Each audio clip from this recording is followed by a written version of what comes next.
J'ai 79 ans et je vis seule depuis 6 ans. Quand Michel est mort, tout le monde s'inquiétait pour moi. Hélène, tu vas te sentir si seule. Hélène, tu devrais te rapprocher de Thomas. Hélène, tu dois sortir plus. Eh bien, ça fait 6 ans. Je n'ai pas déménagé, je ne sors pas beaucoup, et je vais parfaitement, complètement, merveilleusement bien. Je ne suis pas seule. Je ne l'ai jamais été, en fait. Et je pense qu'il y a beaucoup de gens comme moi. Des gens qui sont heureux seuls, mais qui ont l'impression que quelque chose ne va pas chez eux, parce que le monde continue de dire qu'ils devraient vouloir plus de compagnie. Alors, j'ai pensé partager ce que j'ai appris. 5 conseils pour vivre seul, sans être seul. Peut-être qu'ils aideront quelqu'un, peut-être que vous vous reconnaîtrez dans mes mots, ou peut-être pas. Dans tous les cas, c'est mon expérience. Premier conseil, seul et seul ne sont pas la même chose. C'est le plus important. Comprendre que seul et seul ne sont pas la même chose. Pas du tout. Vous pouvez être seul et parfaitement épanoui. Vous pouvez être entouré de gens et désespérément seul. J'ai vu les deux. J'ai vu ça quand je vivais chez Thomas et Isabelle, pendant 2 mois après la mort de Michel. J'étais entouré de gens, Thomas, Isabelle, les garçons. Toujours du bruit, toujours du mouvement, toujours quelqu'un dans la pièce voisine. Et je me sentais terriblement seule, parce que personne ne me voyait vraiment. Ils me voyaient comme maman qui a besoin d'aide, pas comme Hélène, pas comme moi. Je me levais le matin et je devais attendre que tout le monde parte pour avoir un moment de silence. Je devais adapter mes horaires aux leurs, manger quand ils mangeaient, regarder la télé quand ils regardaient, vivre dans leur rythme, pas le mien. Maintenant, je vis seule dans mon appartement. Parfois, je ne parle à personne de toute la journée et je ne me sens pas seule, pas une seconde. La solitude concerne la connexion, pas la proximité. C'est savoir si vous vous sentez connue, comprise, valorisée. Vous pouvez obtenir ça d'une personne à qui vous parlez 1 fois par semaine. Vous pouvez complètement le manquer dans une fête avec 100 personnes. Alors, la première question n'est pas « suis-je trop souvent seule ?»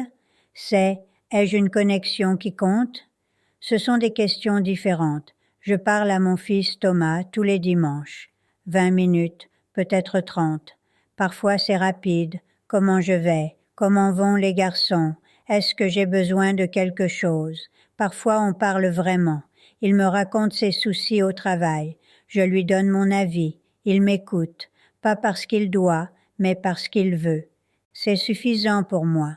Certaines personnes ont besoin de plus. De parler tous les jours, de voir leur famille toutes les semaines. C'est bien. Mais ne supposez pas que vous avez besoin de compagnie constante juste parce que c'est ce que tout le monde semble vouloir. Trouvez ce dont vous avez réellement besoin. C'est peut-être moins que vous ne le pensez. Je vois aussi Karim plusieurs fois par semaine. On prend le thé le mercredi. On discute. Parfois de choses profondes, la politique, nos regrets, nos peurs sur le vieillissement. Parfois de rien du tout, le temps qu'il fait, un article qu'il a lu, un problème de plomberie dans l'immeuble. Cette connexion-là, régulière et authentique, ça vaut plus que 10 sorties par mois avec des gens que je connais à peine. C'est la qualité qui compte, pas la quantité. Deuxième conseil, construisez une routine. Quand vous vivez avec d'autres personnes, la journée a une structure intégrée. Les repas ensemble, les conversations, le rythme de l'emploi du temps de quelqu'un d'autre. Votre journée a une forme donnée par les autres. Quand vous vivez seul, vous devez créer ça vous-même. Sinon, les jours se fondent ensemble. Un mardi ressemble à un jeudi. Une semaine disparaît sans que vous vous en rendiez compte. Je me lève à 7 heures tous les matins. Pas de réveil. Mon corps sait. Je fais du café. Même tasse, celle que Michel m'avait offerte pour notre 20e anniversaire, avec des fleurs bleues. Même café, un arabica du petit épicier du coin. Même chaise près de la fenêtre, celle qui donne sur mon balcon. Je regarde mon balcon pendant environ 20 minutes. Mes géraniums, mon basilic, les tomates cerises en été. Je vérifie si elles ont besoin d'eau. Je remarque les nouvelles fleurs. C'est ma méditation du matin. Puis je lis le journal. Le Monde, tous les jours. Je commence par l'international, puis la France, puis la culture. Toujours dans cet ordre. Puis je prends mon petit déjeuner. Tartines avec beurre et confiture. Ça peut sembler ennuyeux, mais ce ne l'est pas. C'est ancré. C'est une façon de dire « aujourd'hui est un vrai jour avec une forme, aujourd'hui compte ». Quand Michel était vivant, je faisais toujours le dîner à 18h30, parce que c'est à ce moment-là qu'il avait faim. Après sa mort, j'ai réalisé que je n'avais pas faim avant 20h. Alors j'ai changé. Les premières fois, je me sentais coupable, comme si je le trahissais. Mais ensuite j'ai compris. Ce n'est pas le trahir, c'est trouver ma propre voie. Ça ressemblait à de la liberté, trouver mon propre rythme. Si vous vivez seul, vous décidez. Vous voulez prendre votre petit déjeuner à 11h? Faites-le. Vous voulez dîner à 16h? Pourquoi pas? Vous voulez manger des céréales pour le dîner? Personne ne vous jugera. Ce n'est pas de la solitude, c'est de la liberté. Le mardi, je descends déposer le courrier de Karim au bureau de poste. 10 minutes aller-retour. Mais c'est ma routine du mardi. Le mercredi, Karim monte prendre le thé chez moi. 15h, presque toujours. J'ai déjà fait bouillir l'eau. J'ai déjà sorti 2 tasses. Le samedi, Leïla vient voir son père avec les enfants. Sophia et Yanis montent parfois chez moi vers 11h. On joue aux cartes. Je leur apprends la belote même s'ils ne comprennent pas encore toutes les règles. Ces petites routines donnent une forme à ma vie, une structure qui vient de moi, pas imposée par quelqu'un d'autre. C'est ma semaine, construite à ma façon. 3e conseil, ayez quelque chose qui a besoin de vous. Pour moi, ce sont mes plantes. Les géraniums sur mon balcon, le basilic, les tomates cerises en été. Elles ont besoin d'eau, que je retire les feuilles mortes, que quelqu'un fasse attention. Si j'oublie, elles souffrent. Les feuilles jaunissent, les fleurs fanent. Alors je ne peux pas oublier. Même les jours où je n'ai pas envie de me lever, je pense, les plantes ont besoin d'eau. Et ça me fait sortir du lit. Il y a eu des matins, surtout les premiers mois après Michel, où je ne voyais pas l'intérêt de me lever, où tout semblait vide, où je pensais « pourquoi ? Pour qui ?» Mais ensuite, je voyais mes géraniums à travers la fenêtre de ma chambre et je pensais « ils ont besoin de moi ». Ce n'est pas grand-chose, arroser des plantes. Mais certains jours, c'est suffisant pour commencer, pour sortir du lit, pour faire un pas, puis un autre. Ça n'a pas besoin d'être des plantes. Ça pourrait être un animal, un jardin, des oiseaux que vous nourrissez. Quelque chose de vivant qui compte sur vous. Quelque chose qui vous rappelle que vous avez encore un rôle à jouer, même petit. Je garde aussi un cahier où je note ce qui pousse sur mon balcon. Quelle plante fleurit quand? Combien de tomates j'ai récoltées? 8 la semaine dernière, un bon nombre. Quand j'ai dû rempoter quelque chose. C'est idiot peut-être. Un cahier rempli de notes sur des plantes, mais ça me donne quelque chose à observer, à attendre. Ça me donne quelque chose à anticiper. Est-ce que le géranium rouge va fleurir cette semaine? Est-ce que le basilic a assez grandi pour faire du pesto? Quand vous vivez seul, vous avez besoin de choses auxquelles prêter attention. De petites choses qui changent, qui évoluent. Sinon, le monde devient trop silencieux et vous restez coincé dans votre propre tête. Vous ruminez les mêmes pensées, les mêmes peurs. 4e conseil, soyez sélective avec les gens. Quand vous vivez seul, votre énergie sociale est limitée. Vous ne pouvez pas la gaspiller sur des gens qui vous vident. C'est peut-être dur à entendre, mais c'est important. J'ai 3 vraies connexions. Il y a Karim, mon voisin depuis plusieurs années. On se connaît vraiment.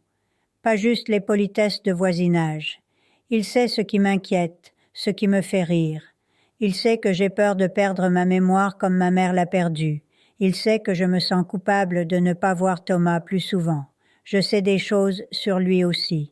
Ses regrets sur son divorce, ses inquiétudes pour Leïla qui élève ses enfants seule. On ne se juge pas, on se comprend. Il y a Leïla, sa fille. Elle passe me voir parce qu'elle le veut vraiment, pas par politesse. On boit du thé. Elle me raconte ses soucis avec les enfants. Sophia qui refuse de manger des légumes. Yanis qui fait des cauchemars. Je l'écoute sans juger. Parfois je donne mon avis. Parfois juste ma présence suffit. Et il y a Agnès, ma voisine. Elle a 84 ans. Elle vit seule aussi depuis la mort de son mari. On se croise, on discute dans l'escalier. Parfois on prend un café.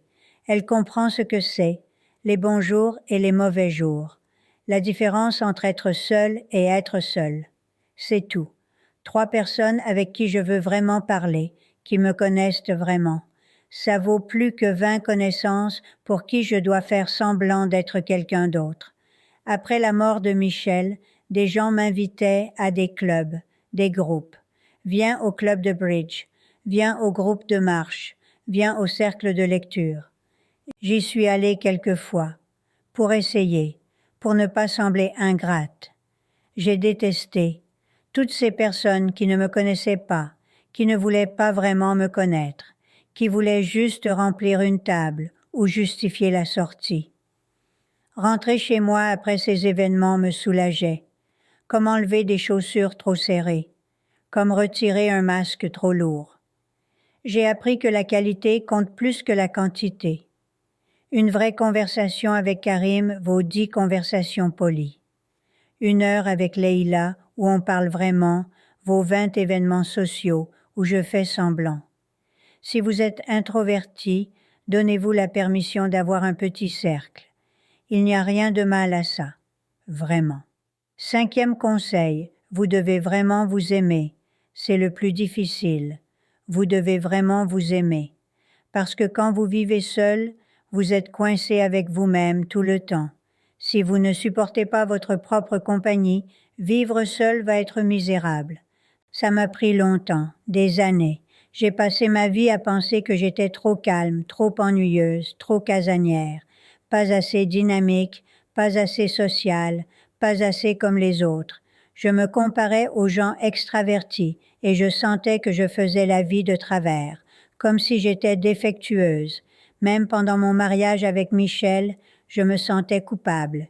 Il aimait sortir, voir des amis, organiser des dîners. Moi, j'aurais préféré rester à la maison avec un livre. Alors je sortais, je souriais, je faisais la conversation, mais je rentrais épuisée, vidée. « Tu t'es amusé ?» me demandait Michel dans la voiture. Oui, je mentais. Tous les dimanches, je mentais. Ce n'est que plus tard, beaucoup plus tard, que j'ai compris. Je ne faisais pas la vie de travers. Je faisais juste la vie différemment. Et différemment n'est pas mal. J'aime lire, vraiment lire, me perdre dans un livre pendant des heures. J'aime mon café le matin, cette première gorgée chaude. J'aime m'occuper de mes plantes, toucher la terre avec mes mains. J'aime me coucher tôt avec un bon livre. Je n'aime pas les fêtes. Le bruit, les conversations superficielles, l'effort constant de paraître intéressante. Je n'aime pas le bavardage sur le temps qu'il fait, sur les potins du quartier. Je n'aime pas être occupée juste pour le plaisir d'être occupée. Et à 79 ans, j'ai finalement arrêté de m'excuser pour tout ça. Il y a des dimanches où je ne parle à personne, sauf à Thomas au téléphone. 20 minutes, puis c'est fini. Où je reste en pyjama jusqu'à midi, où je lis et je fais une sieste l'après-midi. Et c'est bien, c'est exactement ce dont j'ai besoin. C'est ma vie et elle me convient parfaitement, ce que je veux vous dire. Si vous vivez seul et que vous luttez, demandez-vous, est-ce que je lutte parce que je suis seule ou parce que je pense que je devrais être seule? Ce sont des problèmes différents. Le premier a besoin de connexion. Le deuxième a besoin de permission. Permission d'être satisfaite d'une vie plus calme que ce que le monde dit que vous devriez vouloir. Michel me manque. C'est vrai. 42 ans, c'est long. Et il y a une chaise vide à la table qui ne cessera jamais d'être vide. Certains jours, je mets la table pour 2 par habitude. Certains soirs, je me réveille et je tends la main de l'autre côté du lit. Le lit vide est un choc chaque fois. Mais manquer quelqu'un n'est pas la même chose qu'être seul. Je le porte avec moi. Je pense à lui tous les jours. Et j'ai aussi une vie pleine sans lui, une vie différente, mais toujours pleine. Thomas s'inquiète que je sois isolée. Je comprends pourquoi, mais je ne suis pas isolée. Je suis juste calme. J'ai ma routine, mes plantes, mes livres, mes mercredis avec Karim, mes samedis avec Leïla et les enfants, mes dimanches au téléphone avec Thomas. J'ai assez, plus qu'assez. Certaines personnes sont faites pour la solitude. Je suis l'une d'elles. Peut-être que vous l'êtes aussi. Et si vous l'êtes, je veux que vous sachiez qu'il n'y a rien qui ne va pas chez vous. Vous n'êtes pas brisé, vous êtes juste câblé pour le calme. Et le calme peut être une très bonne vie. Récapitulatif. Alors 5 conseils. Connaissez la différence entre seul et seul. Construisez une routine. Ayez quelque chose qui a besoin de vous. Choisissez vos gens avec soin. Faites la paix avec vous-même. C'est tout ce que j'ai. Il est l'heure de monter de l'après-midi maintenant. Et mes géraniums ont l'air d'avoir soif. Prenez soin de vous.